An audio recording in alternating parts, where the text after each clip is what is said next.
But if you take your best selling products and you're like, I'm going to do one thing and focus on that. I'm going to build one web page, right? I'm going to build one product landing page. It's going to be a long form sales letter on there. That's going to be your best and easiest start.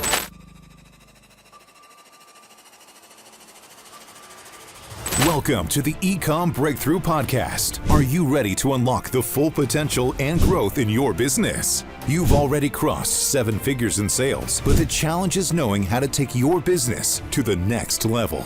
Join Josh Hadley, an 8-figure ecom business owner and investor, as he interviews highly successful business owners. Get ready, because you're going to learn specific actions you can take today to help your business reach its full potential and leave a lasting impact on the world. Welcome to the Ecom Breakthrough Podcast. I'm your host, Josh Hadley, where I interview the top business leaders in e-commerce.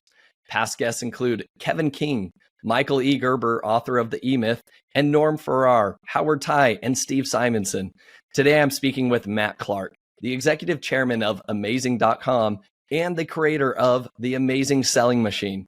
And we're going to be talking a lot about how you can make sure your brand is still relevant and thriving even 10 years from now. This episode is brought to you by Ecom Breakthrough Consulting, where I help 7-figure companies grow to 8 figures and beyond. Listen, Matt, I started my business back in 2015, and I grew it to an 8-figure brand in 7 years. But it took me a lot longer than I think it really needed to. I made a lot of mistakes along the way that made that path a little bit harder than it really needed to be. I had cash flow issues. There were times where I had to invest my own money back into the business in order to make payroll. There were bad hiring decisions that I made. There were bad advertising decisions that I made. And I wish I would have had a mentor along the way that would have been able to help me overcome those stumbling blocks and grow a lot faster. So to our listeners, those of you who have hit similar plateaus and want to know the next steps to take your brand to the next level, go to ecombreakthrough.com. That's ecom with 2 M's to learn more. And as a special bonus to my podcast listeners, this month I'm giving away one $10,000 comprehensive business strategy audit session at no cost. All you need to do is email me at josh@ecombreakthrough.com, and in your subject line, say strategy audit, and then plead your case as to why I should choose you and your business to work with for this month. But today, I am super excited to introduce you all to Matt Clark. Matt serves as the executive chairman and is one of the co-founders of The Amazing Selling Machine. It is the course that has taught tens of thousands of students how to run successful Amazon businesses, totaling over $9 billion in sales. He's also sold over $350 million online and currently owns a top 100 fastest growing e-commerce brand. Matt has been featured in Forbes, CNBC, Entrepreneur, and Success magazine.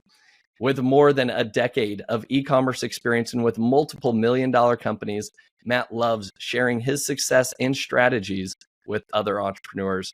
So with that introduction, welcome to the show, Matt Clark. Hey, Josh. Thanks for having me on. Matt, super excited to have you on the show because I know, and everybody else knows, you are the OG when it comes to, Amazon and that Amazing Selling Machine, which truly was kind of like the number one course that welcomed or initiated this era of, millions of sellers on Amazon. Matt, I would love to hear, how did you originally get into e-commerce to begin with before you even started the Amazing Selling Machine? Yeah, sure. So I had 2 parents that always kind of owned their own businesses. So me owning a business was like the way to go from early on. But then in college, I was reading, about Bill Gates and whoever else. But then I was like hearing about these people that were making like $1 billion in income, like not like their stock price going up, but an actual like cash income in a single year in the finance world, people running hedge funds and that kind of thing. And I had a really good finance professor at the time. And so I got into finance. I was like, this seems like a great deal and make $1 billion in income in a year. And so then I ended up kind of double majoring in entrepreneurship and finance and decided I had this idea because the people in the entrepreneurship program, they're always one guy in particular that kind of ran the program. He was like, you should go work for a company for 3 to 5 years and then use that information to start your own business. I was like, okay, that seems like a good path. And so I plan to do that in the finance world. So I went to go work out of college in an investment banking job, kind of in the energy trading division. And Then I realized I was just miserable. Like, I'm not going to make it 3 to 5 years. Like, I'm seeing these people that are around me, super smart, from, Wharton, from Harvard, from all these great schools, very smart people. They understand business, but they're never going to leave. Like, they're just going to be there forever, kind of complaining about their jobs and making good money. But I was like, this is not the life for me. And my motivation went from super high, because I was like planning on doing my own thing, to like basically nothing, doing everything at that job other than working, because I don't know, for whatever reason, not wired to work for somebody else.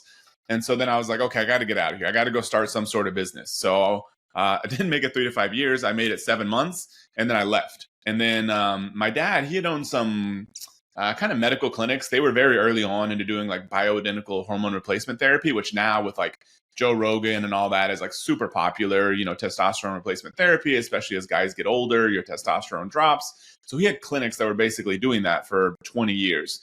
And so I was like, okay, still a smallish business. I was like, I'll see if I can help him on marketing or finance, the things that I like.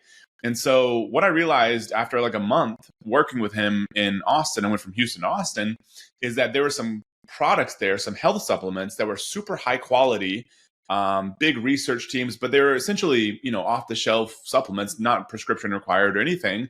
But the model of those companies was to have sales teams that went around to doctors' offices and basically convinced these doctors to sell their products for them. And I was like, this is stupid. I was like, what if a patient comes in, they like the product, they don't have to go back to the doctor's office to pick up another bottle of supplements. They just want to buy them online. So I was like, I'll try to figure out how to sell them online. And so kind of fumbled my way through figuring out, how do I create an e-commerce store? How do I get inventory? How do I ship this stuff out? Like all from like day one. Like there wasn't really any good courses or any of that kind of stuff back then. I was reading the blogs. Like the best I could find was like literally going to little local Google Ads seminars. Like that's literally the best thing I could find at the time. Went to some meetup groups. They were useless. Like, so I had to figure all this stuff out on my own. But I figured it out and sort of created one store. Then I had 30 stores. And then I found a big distributor that had like 90 different brands. So then I had 11,000 products. Then a couple years later, I discovered the Amazon thing and then kind of went from there. I love that. I love that, kind of the invention of the business, so to speak, came out of kind of like necessity, and you always kind of having that entrepreneurial mindset, right? Mm-hmm. Seeing a problem in the world and then, taking action on it. So I love that. And that's and it's true. Like back then, there was not a lot of courses. And that's why the Amazing Selling Machine became so big, is because like it was kind of the first of its kind. E-commerce, again, if we really think about it, e-commerce is still in its infancy, right? Yeah. It still really is. It's the early innings. So Matt, I guess walk me through, how did the Amazing Selling Machine get started then? Yeah. So when I first started, like I had my e-commerce thing going on for like maybe 2 years. And then I was back then doing a lot of SEO. But I realized no matter what I did with SEO, even exact match keyword domains, which was like a thing back then, Amazon just kept beating me. And I was like, this is super annoying. I was like, how do you sell on Amazon? So I started, probably Googling around, reading their help articles, figured out how to sell on Amazon. But then I realized nobody was doing actually marketing on Amazon. Like it was just like not even the basic SEO stuff. It was literally, in most cases, people were taking their e-commerce store, using like a feed tool, feeding products to Amazon, but not touching anything else. They make some sales on Amazon. It's kind of like a bonus to their business. There was no like actual marketing happening on Amazon. And so I kind of realized, hey, I've been doing this SEO thing for a little bit. What happens if I put my keywords in my title? All of a sudden, bam, I'm ranking like number one. Now the sales volume was lower back then, but with the top 100 product, you could still be doing well. And it wasn't that hard. And so I realized that. Then I was like, okay, what happens if you put like a bonus PDF with a product? Bam, everyone buys your product. What happens if you go and have a friend write a review on your product? Bam, the review sticks, never gets removed. And I was like, this is all insane. I was like, you can do whatever you want. It was like the Wild West back then. And so after figuring that out, I ramped my sales up to maybe like $100,000 a month on Amazon. But I was like, there are millions of products here that I'm never going to sell. And I was also kind of getting tired. I was like, I went from the kind of trading job where you're in like a room that's just wide open and you're with like hundreds of other people. It's kind of chaotic, but very high energy sort of environment, to literally sitting in my laptop in my apartment for, 12 hours a day by myself. And I was like, man, it'd be nice to be out there, like meeting people, maybe trying to help people with what I've learned. And so I kind of had that idea in my head. And then I ended up joining a mastermind group and met a guy, and I kind of volunteered to teach the people in the whole mastermind group how to do what I was doing on Amazon, because they were interested in just kind of general learning stuff every month. And then I was getting feedback from a little pod that I was within the larger mastermind. I was like, hey guys, I'm going to be doing this webinar for this bigger group. I've never done a webinar. Like, what do you think? Getting some feedback. And one of the guys in that group, he had been teaching affiliate marketing, selling affiliate software for, I don't know, 5 years plus at that point, and had all the relationships, bigger list. He's like, hey, I've got a list of like 250,000 people that I think would love to learn how you're doing this Amazon stuff. Would you want to create a course? And I was like, sure. I was like, that sounds great. And so his name was Jason Katzenbach. And so we partnered up, and then, he had the list. He knew how to do launches. He knew all the affiliates. I was just the guy who knew Amazon stuff. And so I basically took all that stuff, put it in this course. And it was kind of like, like a lot of things. It's like anytime you have, I think, big, quick success, it's usually a combination of like doing some good execution, also some like good luck on your side. Like at the time on the Amazon, like it was so new and it was so easy for people to win. That was like the luck part. I couldn't have planned for that. But we did do some good things on the execution side, aside from the resources and experience he already had. But I always thought when I was like learning entrepreneurship in college that I was like constantly in the back of my head for some reason, like, how would I teach this stuff differently? How would I teach this stuff differently? And to me, it wasn't actionable enough. Like I still had a great experience in the program, but it was never like, hey, do this, then do this, and then you're going to get this result. And so when it came time to create my course, that was the only way I could think about it. Was like, okay, the end result is people build a successful business. How do I back into that for people? Like, I'm not just going to teach them a bunch of stuff, because I had been through courses like that were good information, but you learn a bunch of stuff, but you don't really do anything. And to me, it was 100% just like, how do I get from point A to point B in the least number of steps possible? And so that was like part of the good execution part that also allowed it to kind of separate itself from anything else at the time, and also produced better results, which kind of had like a flywheel effect. It's like better results for them. They referred more people. It got more affiliates excited because affiliates people were getting better results. And that's why the whole machine kind of exploded at that point. But that's how we ended up creating it. No, I love that, Matt. And one thing I want to kind of like point out here is that you had joined a mastermind group. What do you know or remember what mastermind group it was? It was the Mavericks, created by Yannick Silver, who was like an OG kind of internet marketing guy. Yeah. I think that, the downside is everybody throws the mastermind term around very loosely nowadays, I feel like. So like, what is a true mastermind, right? I was a part of a War Room with like Ryan Dice, Roland Frazier, Perry Belcher, all of those guys, right? That, in my opinion, like that was a true mastermind group, right? Because they had guys that were doing far more than millions of dollars a year, right? Hundreds of millions in very different industries. And you would bring everybody together and collectively, like you're sharing wisdom across different industries, which I think is amazing. But I think from your story, what I point out is like, you had this specialty, you were looking to serve people that were just in your mastermind group, right? And then along comes other people that are like, dude, you should do more with this, right? Then share some wisdom of like, I've got a list. I think we could monetize this, and you partner up. And so I think that, it's success is really when opportunity meets preparation, right? You were prepared because you were ready to serve people. You were already there doing it. And then it just became a natural fit. And so I think that's just such an important principle, that people to just like keep doing good in the world, keep looking to serve others, even if it's an e-commerce business, right? Keep creating the best product you can. You never know when some maybe big influencer just stumbles upon your product and starts promoting it themselves, even without some formal partnership to begin with, right? And so there's just so many, I think, principles that you can take away from that. But Matt, another thing I want to call out here is that you started your business off of Amazon to begin with, right? And so you were generating your traffic, it sounds like the majority of it from Google and PPC on Google. Pretty much, yeah. So the first one was SEO. That was back when you could run all these crazy pieces of software and like literally press something and it's doing all this crazy stuff on your computer, building links and whatever else. And all of a sudden you rank for stuff. And so that was kind of how I got started as a first traffic source. Then it was Google AdWords. And so, so there was Google AdWords, and then kind of went from then to Amazon, basically. Okay. Makes a lot of sense. Now, you and I talked about this before we hit the record button, but we talked about, where's the puck going in e-commerce, and what would be the message that you would want to share with other Amazon business owners that have crossed seven figures in sales. What should they be focused on next? And how do they build a brand that is going to thrive and survive for the next 5 to 10 years? So Matt, that would be my question I ask you here again. What's your advice for people that have hit 7 figures in sales on Amazon? Where should they go next? Yeah, so in my opinion, it's kind of crazy to put all your eggs in the Amazon basket. I know people that sell 75 to 100 million a year on Amazon. They know the machine better than anybody else. That's their business. They're not necessarily building the most valuable individual brands, but they know the machine.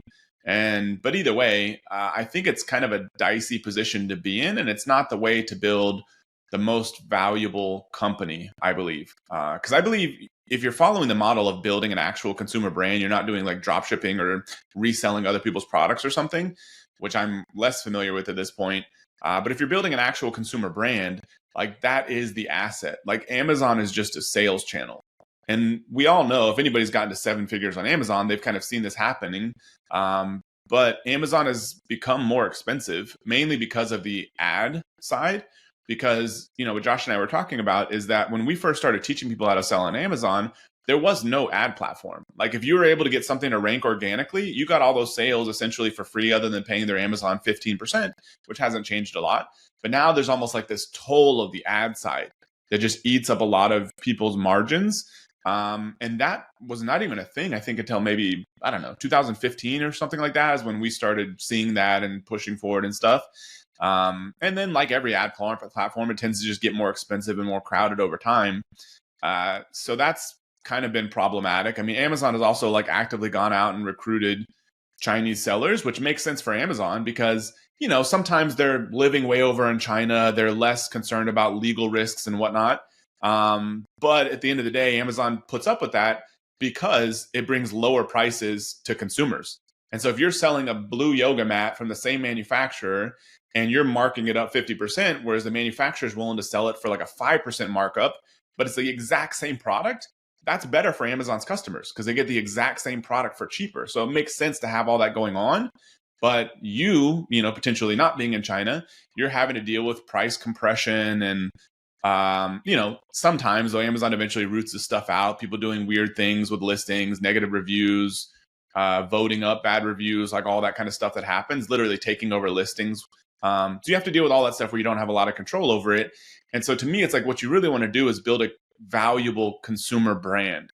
Now, I don't recommend you just immediately going and like throwing away all your Amazon stuff, because if that's the thing that's working and that's the thing you know how to do, like keep it going by all means. But at the same time, start kind of like hedging your bets and thinking like, how do I build like an actual valuable consumer brand? Which to me is usually going to mean starting to build a sales channel that you control outside of Amazon. Yeah. I think everything that you just touched upon, I think is all of the pain points that everybody is experiencing on Amazon right now, mm-hmm. right? Yeah, you have a threat from overseas competitors driving down prices. Then you have margin compression with FBA fees increasing, advertising CPCs only going up. And guess what? There's no end in sight for all of those things. FBA fees are not going to go back down. CPCs for PPC are not going to go back down, right? And there's going to be more overseas competitors, right? You've got the threat of Shein and Temu now, right? That are, again, trying to appeal to the customer with really cheap, really low prices. And Amazon's, again, trying to court more of those same sellers on those other platforms to come onto Amazon. So there is no end in sight with the margin compression on Amazon. But I would also say that, it doesn't mean that we run away from Amazon and that Amazon doesn't work, right?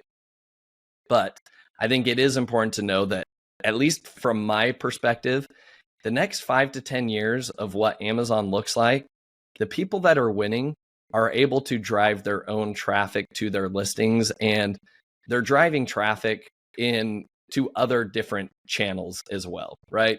They're probably driving it to their own e-commerce store. They have influencer partnerships or affiliates, right? And naturally, some of that's going to bleed over to Amazon, even if you're not immediately directing it over to Amazon, right? And it will create that flywheel. So Matt, I guess my question would be, let's say you've got a 7-figure seller on Amazon that doesn't know the first thing about opening up a Shopify site or selling into different marketplaces or anything like that. Like, what is the next best lever for them to pull in their business to say, hey, this juice is worth the squeeze? Because there's a lot of things like going overseas, expanding internationally. That's a lot of work. Yep. So is opening up your own Shopify site. Everything requires work. So out of all the various options, what's the easiest, what's the best path forward? Yes, I think the first place to start, assuming you own your own brand and that's the main way you're driving sales on Amazon because you own a brand and you've got products under that brand. So that kind of typical setup, I think the first step is to set up your Shopify store. And if it's not already, it essentially just becomes your brand's website, which is a useful asset to have to capture leads, capture customers, capture email, capture people's information so you can remarket to them. But also if you ever want to go sell your business, they're going to be like, where's your website? And so you're going to need a website. So it's kind of an easy win there.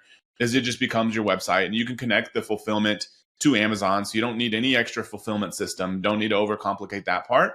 Then you just need to route your customer service from there to your whoever's handling customer service now. So that basic setup, and then add most, if not all of your products to your Shopify store and then get it nicely designed, have a template. If you're doing, 7 figures plus on Amazon, you've got the margin to spend, say, $5,000 to have a theme customized for your brand so it looks super high level. If you're starting from scratch, you don't necessarily need that. But if you're at that level, you might as well invest the money. So then it's like, okay, you've got the basics set up on Shopify. Now, how do you actually start driving traffic beyond what's kind of just naturally bleeding over from Amazon? I think usually the best first way is to take your top selling product on Amazon and then really optimize that product page on Shopify. And I don't think at this stage for most people, you even have to complicate things by using an external kind of landing page. I would just take your product page. And there's people that I know that do more revenue than we do. We do in our e-commerce business, something like last year, we did like 37 million in sales. There's people that I know that do double what we do. We send most of our cold traffic to landing pages. Some people that do more revenue than we do send most of their traffic to their product pages. So we know it works. It's just not the model that we've used, but it's not like it doesn't work. And so it's simpler too. So I would take your top product and really optimize that one product page, kind of like a long form sales letter. And it's not that difficult to do. I think usually the kind of hack to figure out what to include on there is if you can find somebody in your space that one way or another is driving a lot of sales on Shopify, then just model your product page after theirs. If you go to Facebook ad library, you can search for their brand. You can find out the ads that they're running and where they're sending people. And so that's a good source. If you find, there's tools, I'm drawing a blank right now because it's only like semi-accurate. Do you remember the name of the tool that's like allows you to pull Shopify sales? It's got some, I know we talked about it in one of the tribe events, right? But Shop Hunter or something. Yeah, it skips my mind right now as well. So anyway, so there's tools like that. But if you literally just look at their product page and you see they've got thousands of reviews, that's a good, just like Amazon, if you see they have thousands of reviews, somebody has bought that product. And so then you're like, okay, they're driving decent sales for this thing. So a kind of hack is to find somebody in your space that's crushing it on Shopify and then model your product page after theirs. But if you don't have that as an option, the other option is to use a framework that I like is by a copywriter, Ray Edwards.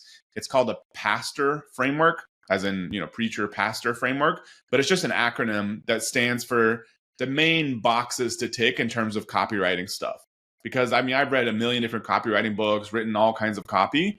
And he covers all the basic elements, like focusing on the problem, really kind of digging the knife in with the problem so people feel the pain, giving people the solution, which is your product, then talking about his transformation, which in our e-commerce equivalent would be like either your personal story or just a tons of reviews and testimonials, then making people an offer with a good guarantee and then asking them for a response, which is like, hey, go buy this thing. And so if you cover all those basic elements on your product page, you're probably going to have like 80% of what it takes to convert as well as you possibly can. And then from there, I would recommend using a tool such as like Zipify one-click upsell. There's other tools out there that kind of do similar things, but I like their tool. And that'll allow you to increase your average order value, which is incredibly important on Shopify. Because you imagine like Amazon versus Shopify, there's going to be traffic going to both. Amazon's going to convert higher because it's Amazon. People already have their credit card number stored. They're already buying other stuff. Conversion rate's always going to be higher on Amazon. But your average order value kind of sucks on Amazon compared to your Shopify store because you can get people to buy bundles more easily. You can say, hey, if you just bought, this iPhone case, like I also have another color I can sell you, or I have an iPad case or something. You can get people to buy more stuff all at once, and it's all your own business. Versus Amazon kind of doesn't do that very well, but then they're also pitching everyone else's products. So you can have an average order value like us that's 2 to 3 times higher on Shopify. That's how you make up for the lower conversion rate. So long story short, you implement something like Zipify one-click upsell, add all the order bumps and upsells in place. Then you've got a good optimized product page. You've got a higher average order value. Then start running Google AdWords. It's usually going to be the easiest way because you're already driving keyword-based traffic on Amazon. Start just doing the same thing with Google AdWords to your product page on Shopify. That's going to be the easiest way to get started. Now, what you do after that is going to be kind of either rinsing and repeating that thing, or starting to think, if I only had a Shopify store, how would I drive sales? What products would I sell?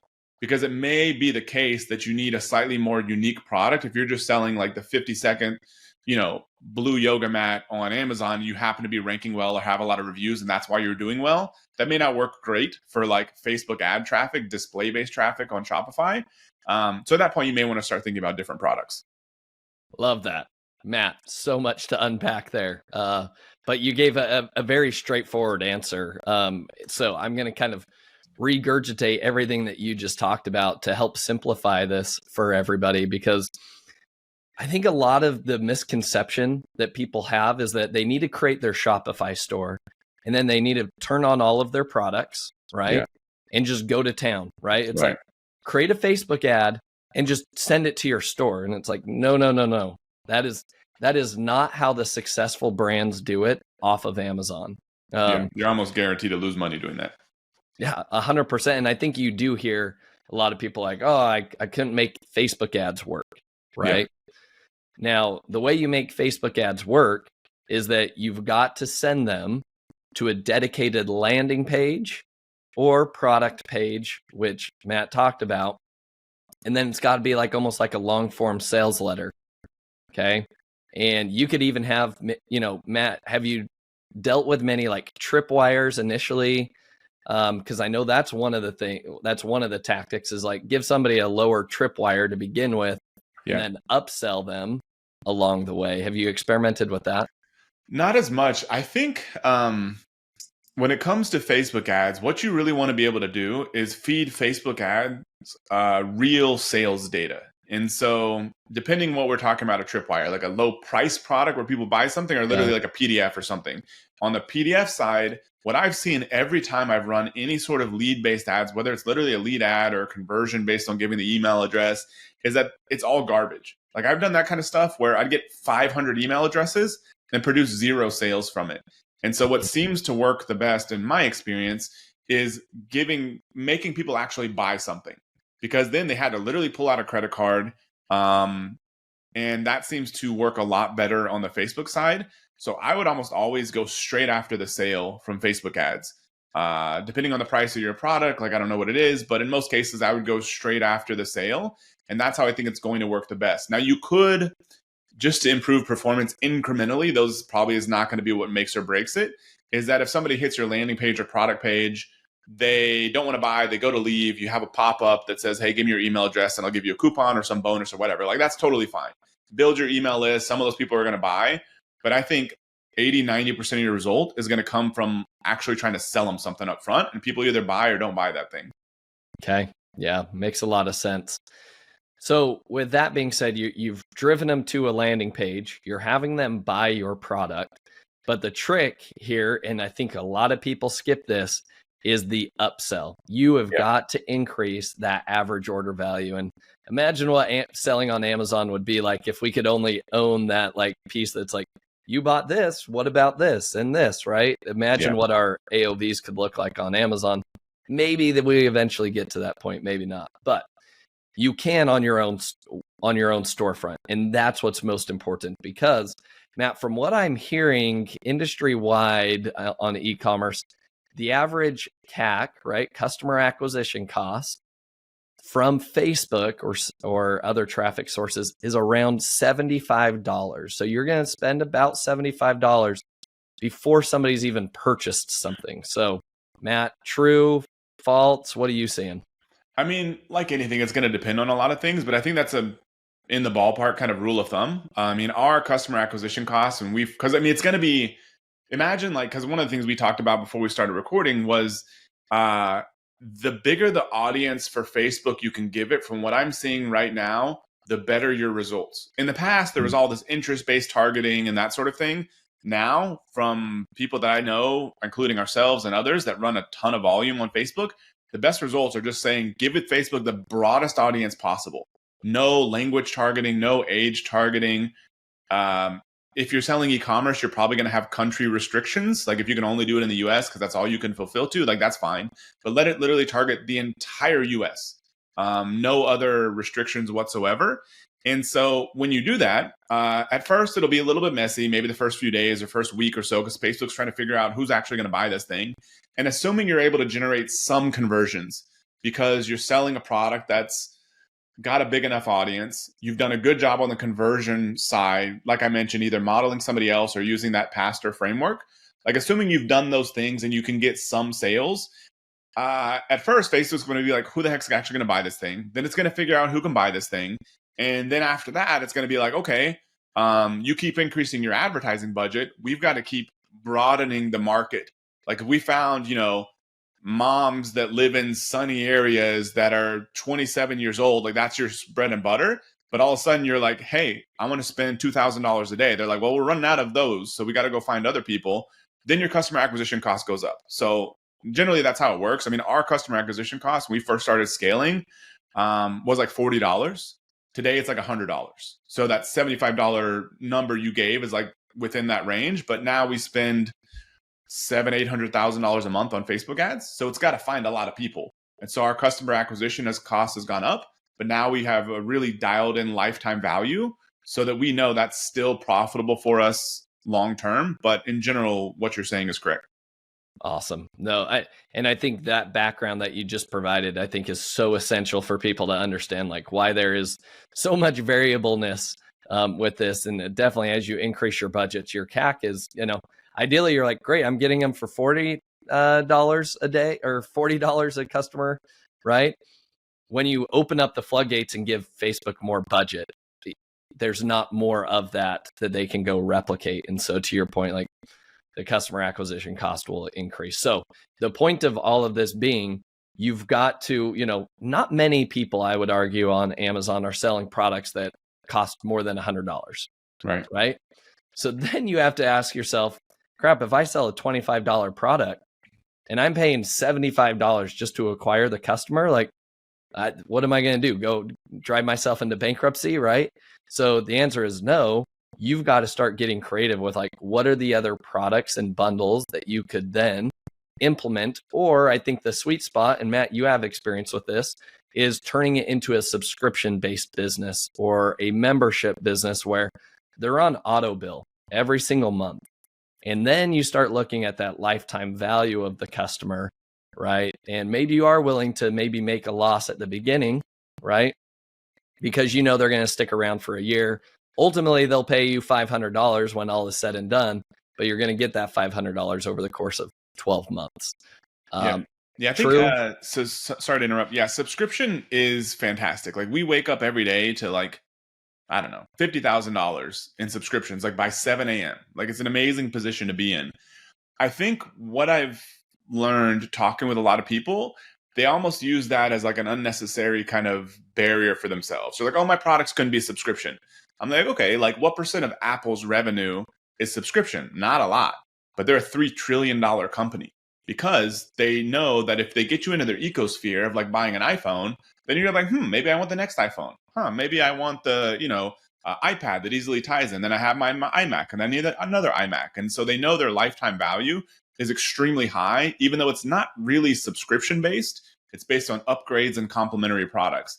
And I remember I looked this up at one point, like the statistic I saw is that for a lot of people, the average order value, the first order, is something like 68% of lifetime value.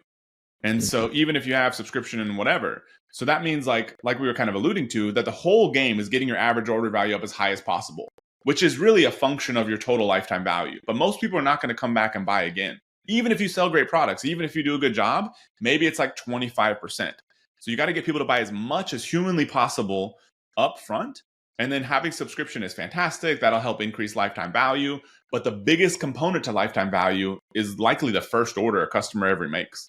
And so that's like a shift that I think people have to make. Because like you were saying, that if you're selling like a $25 product or something, and your bare minimum cost to acquire a customer with ads is like $40, then you've probably got to sell maybe at least 3 units up front to break even after product cost, shipping costs, like assuming like a, say 50 to 60% gross margin, that's like your break even. So that is the whole game. So it's like, how do you get people to buy at least 3 units up front is like another good kind of rule of thumb. But then, if you can get them on a subscription and all that stuff after, like fantastic. Yep. Yeah, you hit the nail right on the head. Build everything on that upfront, right? And you've got to test out multiple offers. And man, I guess that would be my question is like, how did you test out like, what is the right offer? How do we increase the average order value? Did this require a lot of refinement on your end, or did you guys stumble upon, success and luck right out of the gate? So I think, and what we did was kind of the order of priority is like, because you're basically putting an ad in front of a bunch of people that aren't looking for it. And so you've got to kind of figure out like, what is this appeal? It's kind of like how old school copywriters would call it. What is the appeal? We would sometimes call it the hook that is gonna get as many of these possible people interested and actually want to buy something. So I think figuring that kind of broad thing out first is kind of what you're shooting for. And so that's kind of creating some ads that tie in with like a really like the headline and maybe lead in part of a landing page. And so like those kind of need to match, but it's like maybe you test 5 of those and you're like, we were doing this and we ended up, because I think it's the wrong product, but we were kind of getting some decent results testing this with Mike McClary. I think you believe you had him on the podcast with a flashlight that he has. And so we're like, it's this big giant flashlight that's super bright. And so it's kind of like, okay, what's going to get a lot of people interested? A lot of people have flashlights. Like, why not buy this one? And so it's like, oh, is it because it's super bright? Oh, is it because it's super durable? Or, oh, is it because like if you're using this and you're walking your dog at night, that somebody comes and tries to jump you could hit him with this thing, self-defense kind of angle. So we had these ideas, but we didn't know what's going to make it appeal to as many people as possible, drive the most number of conversions for the least cost. And so we kind of threw those against the wall. And the self-defense one is actually the one that won. It's Mike's business. He thought it was going to be the brightness angle. That was not what won. And so that's kind of step 1 of the process is what is the broad appeal? And it's like, we're all just kind of guessing. Like I would come up with 5 to 10 different ideas, whether it's you or your team or family member or whoever that's kind of helping you do this, and then narrow it down to a handful of angles and then test them, throw them against the wall, see what happens. So to me, that's like the number one thing to figure out is like, what is this broad angle that's going to get people interested in this product? And then the second part is kind of what you were talking about is like testing the offer. So then you're like, okay, at least we're getting people to buy something. I would start with like a really aggressive discount just so you can get some conversions coming in. And then it's like, okay, what offer is going to give us the highest return on ad spend, basically? Like how much revenue are we producing for every dollar in ad spend, which is a function of conversion rate and average order value. Because you imagine that if you forced people to buy, say you're selling yoga mats, the only way you can buy our yoga mat is if you buy 1,000 yoga mats up front. Your conversion rate is going to be through the roof. I mean, your average order value is going to be through the roof, but your conversion rate is going to be terrible. The inverse is like, hey, get this $100 yoga mat for 99 cents. Your conversion rate is going to be through the roof, but your average order value is going to be terrible and you're going to run out of money. And so it's like balancing those two things. High average order value, high conversion rate. Like what's the offer that kind of makes the most sense there? And so for us, we ran through lots of different tests for this. Once we figured out the core angle, we got people to buy. We're like, how do we get the most amount of money out of our ad spend? And so we tested, the typical model that we were following was like from the supplement world of direct marketing. They, on their pricing page, they'll have 1 bottle, 3 bottle, 6 bottle. Bigger discount when you buy 3, bigger discount when you buy 6. So that was a model that we kind of started with. And then we tested every variation we could possibly come up with. Myself, our advertiser, Charles, what happens if we offer like 1 for 8 or 2 for 8? What happens if we offer a really big discount on the 6, not that good of a discount on the 3? What ended up working for us after running through, like, literally, it's not like us being marketing geniuses. It was literally just, what else can we try here? What ended up working best for us was getting rid of the 1 bag option, because it was kind of terrible from like a cost standpoint, because we ship out 1 bag, then we got to pay for shipping. It didn't really work that good. So we got rid of that, and we just offered 3 and 6 with the same exact discount across the board, both kind of positioned as like 50% off. That doesn't mean that's going to work for everybody, but we ran through all those different variations, kept throwing them against the wall, and then that was the one that worked the best. And we haven't really been able to beat it since. And so once all that work was done in the first year, maybe year and a half, like after that, we kept trying, but at some point we just got focused on other things, because we were kind of like, we kept trying stuff. It wasn't improving. We're like, okay, we're going to spend our time somewhere else. So then we basically stuck with essentially the same landing page, essentially the same offer. And then that was good enough. And then we just kind of scaled and started focusing on optimizing other areas of the business. Fascinating. All right, Matt. So let me try to digest everything you just talked about. When you guys were testing out different offers, okay, and trying to find the right angle, were these through Facebook ads that you were generating the traffic from? Yep, or all Google? Facebook ads. All Facebook ads. Okay. So you were trying videos, I would assume? No. The first ad, because for the first maybe 3 months or so, like I was running the Facebook ads myself. Okay. Like I don't claim to be like a great Facebook ads expert. Like I just kind of get, it's not what I like to do, to dig in the weeds of like all that, the minutia of that, but I'm good on the copywriting side and whatnot. So I was good at throwing stuff against the wall. Then I had a guy that I knew that was ran a Facebook ad agency, and it wasn't at the volume yet for it made sense for him to run, but he kind of saw the potential. So I was popping him questions and whatnot, and he was kind of guiding me along the way a little bit, until eventually it got to the point where he could take over and then ran with it from there. But to get to like the first 20, 30 grand a month in ad spend, it was literally me just creating stuff, and it was almost all static images at first. It doesn't mean like that's like the secret to success, because for us over time, it's changed. It's like sometimes we'll run static images, they work way better. 2 months later, videos work way better. 2 months later, static images work way better. Like who knows? We're always throwing creative against the wall. But the first creative that I ever made, and then we kind of got nervous and stopped using it, was like showing the acidities of different coffees. And so we literally had like our logo, Starbucks logo, like positioned on this chart. And they were like, maybe this isn't such a good idea. So we got rid of that and started running other kind of things. But it was pretty much all static images at first. Fascinating. Okay. So you took those and then you were driving them to your landing page. Yes. Right. And then you were refining. How did you identify which angle you were going to use to begin with? Right. I guess is my question, like the one that got the most clicks at the lowest cost? Yeah, basically the lowest cost per acquisition with Facebook ads. At the time, if I remember the structure, we would have it in like one campaign and create an ad set with a single ad. And the only difference in there was maybe the ad to match the landing page, and the landing page it actually sent people to. So if you imagine like ad set 1 would be like angle 1, ad set 2 would be angle 2, ad set 3 would be angle 3, but it was all the same audience for each one. And then that's kind of how we tested it. We almost did our split testing like with Facebook ads. Okay. All right. So they're going all to the same landing page. You're seeing which ad converts better. Yeah. Okay. Sometimes the landing page in most cases would be different, but it would just be a clone of the landing page. But then we would maybe only change like the headline in the first paragraph or something just to match that big angle. Yeah. Okay. That makes a lot of sense. All right. Then once you kind of dial that in, then you said you focused on the core offer. Yes. After that. True. Right. And you're like, okay, you started with the single bag offering for the coffee, right? Then you're like, okay, we got some conversions, but then you started optimizing more conversions to say, what if we did 3 bags or 6 bags? Is that correct? Yeah, so I believe we started with kind of 136. Like you could buy one bag, and then maybe 3 bags was like 25% off, and then 6 bags was like 50% off or something like that. So that's kind of how we started. And then we started testing like different discount percentages. And then I don't necessarily remember the order of priority, but I've looked at the sheet like years later that showed all the variations we tested.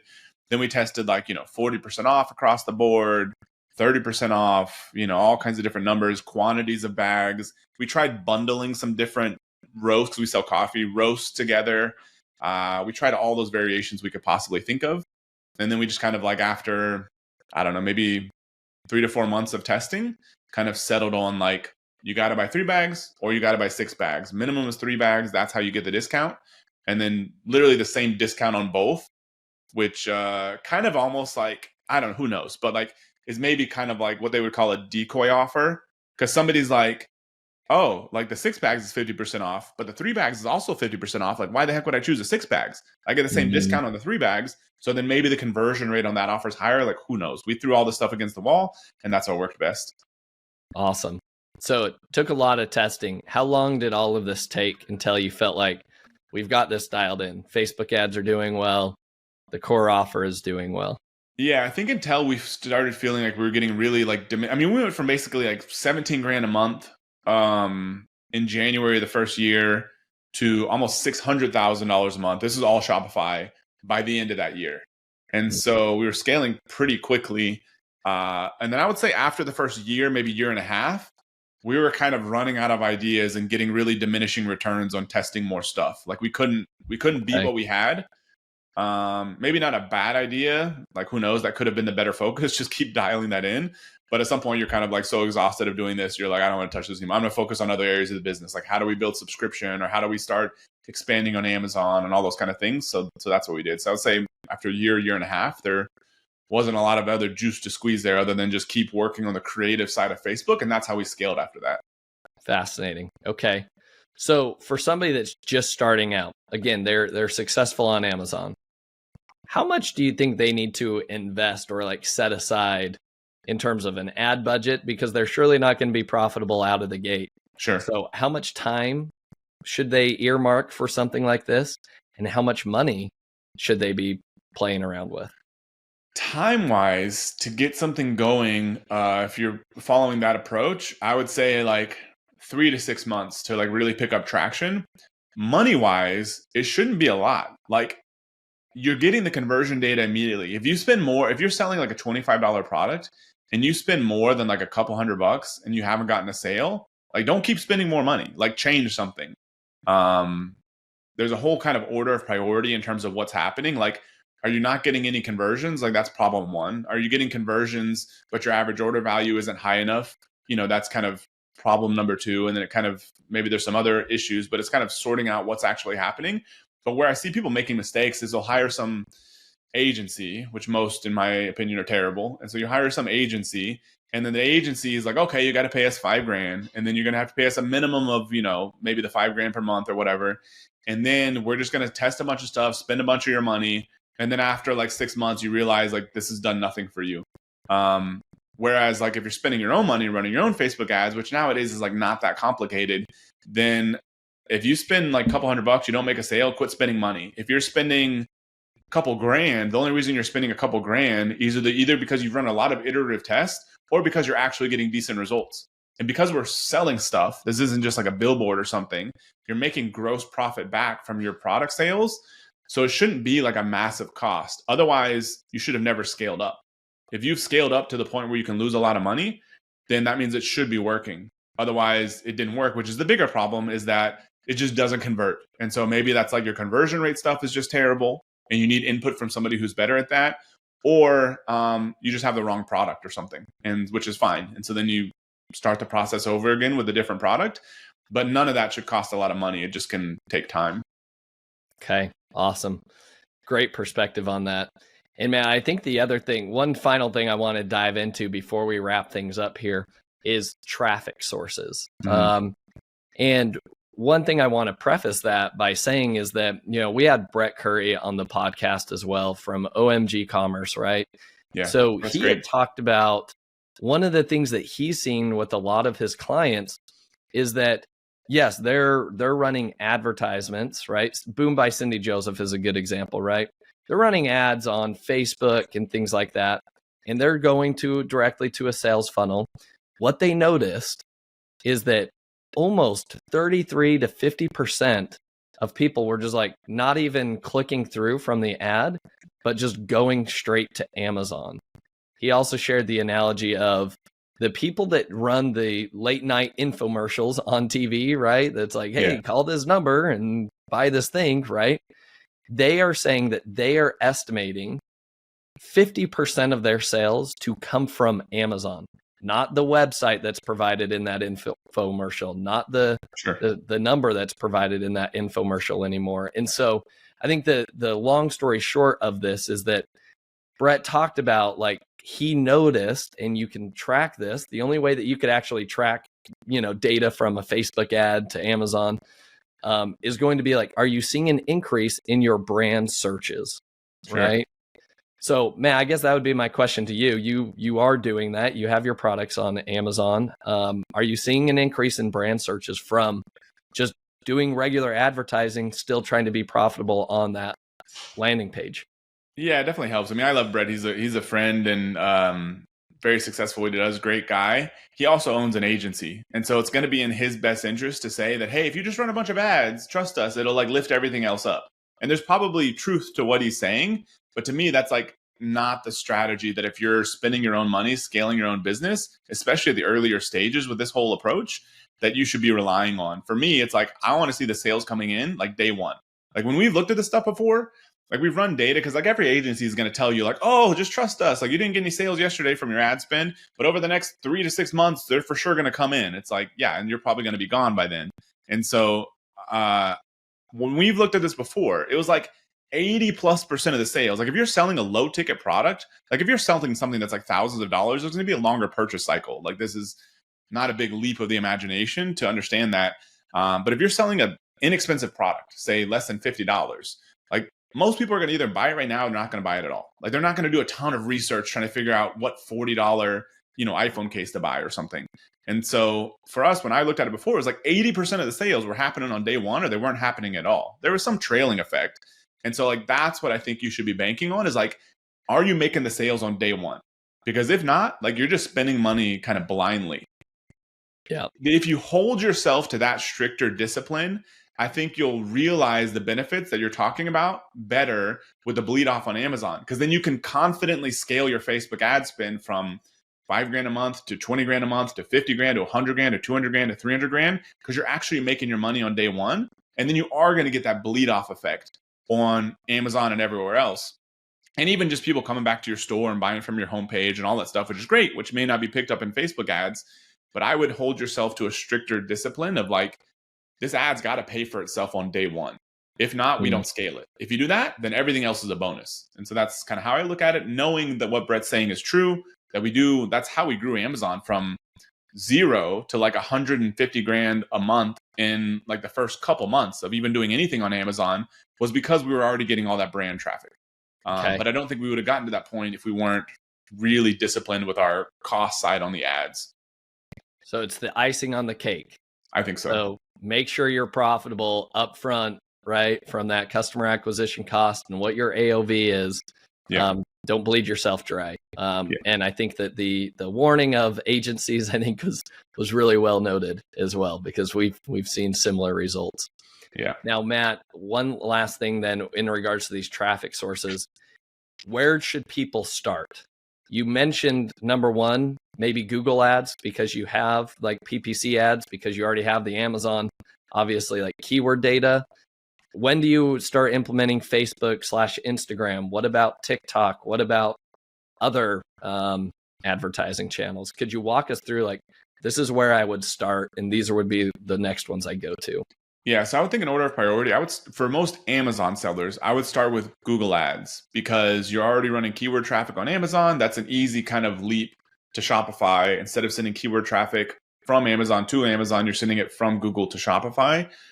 Otherwise, because you already got a bunch of keyword data and stuff like that. And so that's where I would start, but your growth is going to be very capped, because you only can target people that are actually looking for those keywords in most cases, unless you start getting into more complicated advertising ways on Google. And so, but I would start there because it's an easy way to get your feet wet. You start seeing some conversions on Shopify, you're building your customer list, all that good stuff.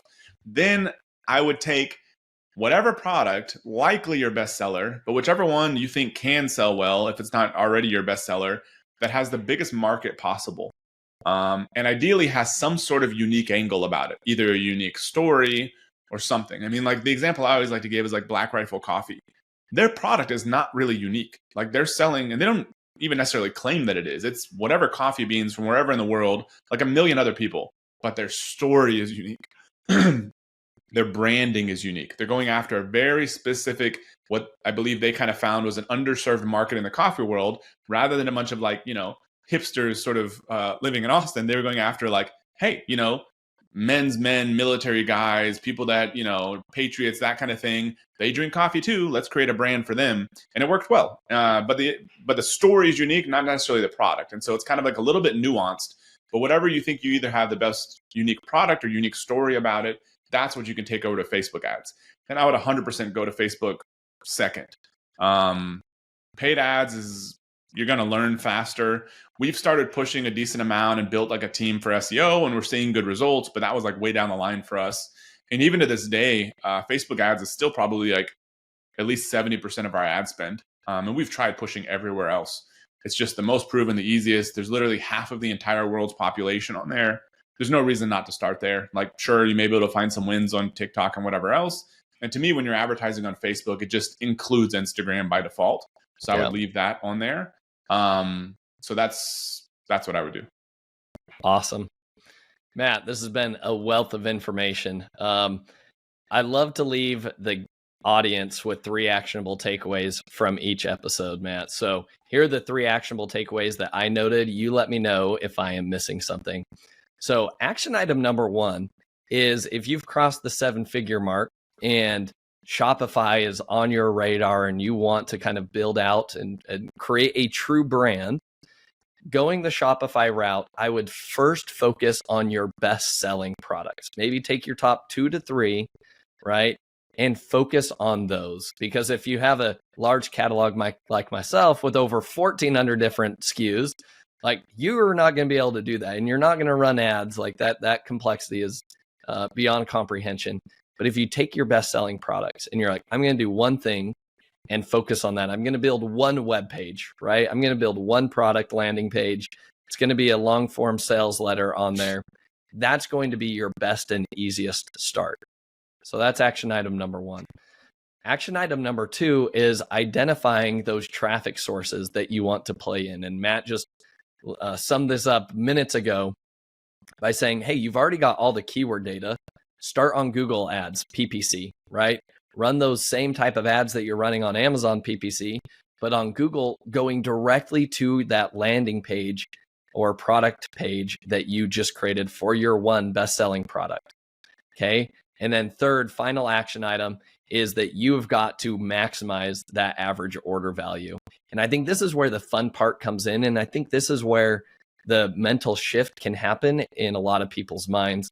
You can start to think more like a brand when you start to think, oh, well, if people buy this, what else do they or should they be buying along with this? Is it more of the same product, or is it a complementary product, or is it turning that one product they're buying into a subscription? Then that's going to be able to unlock in your mind maybe other products that you should start offering on Amazon if you're not already, or turning your business to be more subscription or membership focused, or adding, trying to turn things into purchasing more upfront. And maybe you're targeting a different customer. I know for us, as we've kind of built out our brand, I think originally it was like, go find the niches on Amazon. Go find where there's an underserved keyword or market, not good products, right? And you go dominate that. And then you go dominate another niche. And that's how we ended up with 1,400 different SKUs, right? But as we focus on growing the brand, it is now more, what should people buy when they buy this? What else do they pair it with? And how do we turn this into more repeat customers? And so anyways, I think that helps propel people forward. So those are my 3 action items. Matt, anything else that you would add to that I skipped over? Yeah, no, I think that's a great summary. When it comes to increasing average order value, a good practice, and it also makes people's lives simpler, is like usually the easiest thing to do is just to sell people more of what they already bought. Like in Mike's case, when we were testing the flashlight thing, we were getting all kinds of people to buy 3 of those flashlights up front because it's kind of like, oh, but it's not like, coffee where it's consumable, but it doesn't matter. It's like people want a flashlight in their kitchen. They want one in their garage. They want one in the car. They want one in the office. Like people have multiple flashlights. It's okay. Even mattresses. You can sell people multiple mattresses because they got multiple bedrooms. So that's usually going to be the easiest thing. And it doesn't require any other products. I think like the holy grail of consumer brands is like Red Bull in the early stages, doing $1 billion a year in sales with one SKU. That's what I think we're after. That's your life is much simpler. I think you, Josh, are much better and more naturally inclined for creating good processes and that kind of thing than I am. So maybe it's kind of me dealing with my own deficiencies. I would lose my mind if I was selling 1,400 different products, lots of different potential suppliers, SKUs you have to manage, pages, products, listings, all that kind of stuff. And so we haven't gotten to the kind of holy grail, but I think a nice kind of extreme example is like, how do you achieve all your goals with just one product? Like, I think that would be nice, even if it's like an unrealistic ideal. Yeah. Well said. I'll take that. I'll trade in my 1,400 SKUs for one all day long, Matt. Yeah. Awesome. All right, Matt. Now, I love to ask each guest the following 3 questions to wrap things up here. So, number 1, what's been the most influential book that you've read and why? I think probably Success Principles by Jack Canfield. It's not a book that's going to be on like the top of the self-development charts these days, but for me, it was like so instrumental because got in a lot of trouble and stuff when I was younger, but I had these goals. And then I kind of read this book very early on in college. And I was like, oh my God, I couldn't read more than 5 pages without having some big epiphany about my life. Cause I was like, okay, I want these things, but how do I actually go get them? So it was almost like, whatever, couple hundred pages of like self-development 101. So it's like, is it the world's greatest like self-development book ever written? I don't know. But to me, it was like the most impactful because it was like right place, right time, right information. And it was kind of like drinking from a fire hose to get all of those basic tips and advice, which sometimes can sound kind of corny and stuff. But I think it's like, it's what you need if you haven't been through that kind of stuff. So that was probably the most important book. Awesome. Love it. I have not read that one. Adding it to the list. All right. Next question. What is a new productivity tool or software tool that you've recently discovered that you think is going to be a game changer? Yeah, so I use the least number of these possible. I don't use any Trello. I refuse to use Slack, even though our entire company used Slack. Like I literally didn't have an account anymore until recently because there's this guy that I've been doing a partnership with that only uses Slack. So the only way I could talk, he refused to get on a Zoom call. He's like more extreme than me, but on the other end. And the only way I could get on a Zoom call or talk to him is if I use Slack. So because of him, I'm using freaking Slack again. But so I would say like the tool, which is kind of more of like a lesson, is your calendar. And I would aim for 0 things on your calendar. That is my goal because I read a ton about Warren Buffett and Charlie Munger. And, Warren Buffett was known. He runs a, $900 billion company now. And then there's been some like anecdotes about him, showing his calendar like Bill Gates. And then like you look on his calendar, this guy's running at the time, $400 billion company. And literally it would be like the entire week would just say Tuesday. And then it'd have big letters that say haircut day. And like that would be it on his calendar for a $400 billion company. I think that's possible. I think if you just kind of solve stuff as it comes up and then aim to have 0 stuff on your calendar, I think you don't need all these other tools and whatnot. That's my opinion. Very extreme. Some other people, like he was talking about Bill Gates at the time, like Elon Musk, I've heard has like 15-minute increments with everything on the calendar. But I've tried going both ways. That drives me absolutely insane. And I think you can build as big as business if you want and potentially have more like peace of mind by having 0 things on your calendar. I love that. Love that opinion. Love that standpoint. I think it unlocks a lot of creativity too. Yeah. And not getting caught up with the thick of thin things, which is spending all day in email and then looking back and be like, I never really moved the needle today. So yeah. And then jumping on I find a lot of people, they jump on a bunch of meetings because it kind of feels like work. Yeah. And sometimes it can actually be more crazy as it sounds, more pleasurable than like having to sit and actually think about hard stuff. If you can just chit chat with some people about some like lightweight stuff for like 30 minutes, you're like, oh, I did some work. But it's like, did you really move the needle? Like, probably not. And so I think there's that kind of thing you have to sort through. 100% agree. 100%. All right, Matt, final question here. Who is somebody that you admire or respect the most in the e-commerce space that other people should be following, and why? I would 100% say Ezra Firestone. He created the Zipify one-click upsell. He's been a good friend for many years. He's always delivered when we needed to him for partnerships, bonuses, speaking at our events. Like, he's truly like a great guy, and is just continually year after year been crushing the e-commerce space. He loves teaching the stuff. He's gifted at teaching it, but it also does it. I mean, he exited one of his businesses, I think partially for a good amount of money. So he's kind of been through that whole process, even after scaling it a ton. Runs a big team, but still finds time to like teach and give back and all that. So it's like, if you want to learn, especially Shopify stuff, I would for sure go check out anything Ezra has. Yeah, Ezra is a master of Shopify and well known in the e-commerce space. So I would recommend him as well. Yeah. Matt, this has been fantastic. Thanks so much for sharing your wealth of experience and decades of e-commerce knowledge with us all. Matt, where could other people go to learn more about you, to follow along? You also talked about masterminds being important. I know you're involved. Where could people follow along and rub shoulders with you more? Yeah, I think the best way is probably just to go to my personal website, which is just mattaclark.com, middle name Alexander, because everything Matt Clark is taken. So mattaclark.com. You'll find some blog posts that I've written. You can opt in for the email list, and like, if you opt into the email list, I know people don't like to do that. I don't like to do that, but it's like literally unsubscribe if I send something you don't like it doesn't matter. But that's the best way to kind of probably stay updated. That'll be like less platform specific. Awesome. Matt, thanks so much for coming on. It's been a pleasure. Yeah, thanks, Josh. Thank you for listening. Visit ecombreakthrough.com for more information. If you've enjoyed today's episode, the best way you can show your appreciation is by clicking the subscribe button and quickly leaving a review. See you again next time.